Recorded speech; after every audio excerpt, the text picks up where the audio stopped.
ఏమిటది? గుడుంబ మూవీస్ వారి గుడి వెనక నా స్వామి. నమస్కారం.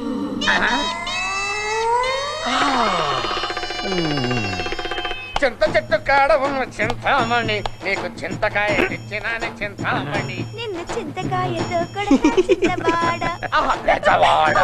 ఆపండి, చూపించినంత వరకు చాలు, ఇంకా వెళ్ళిపోండి. అట్టాకే స్వామి. పదండ్రా, మిగతా భాగం కుమారస్వామి నాయుడు గారికి చూపిద్దాం. ఆగండి, కుమారస్వామి నాయుడు దగ్గరికి ఎందుకు? ఏదో భక్తురాలు పార్వశంతో మమ్మల్ని ఆహ్వానించింది, మేము పరవశించి ఆవిడతో నాట్యం చేశాం, ఆశీర్వదించి వచ్చాం.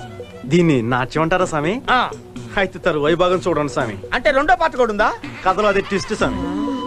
అవునండి, ఆ కుమారస్వామి మంచి రసికుడే. ఏడిచాడు వాడి బొంద, వాడు రసికుడేంటి? తెలివి తక్కువ దద్దమ్మ. నేను సంస్కృతంలో బూతులు తిడుతుంటే అవే దీవెలు అనుకుని నా కాళ్ళ దగ్గర పడుంటాడు. కడుపుతో ఉన్న బురద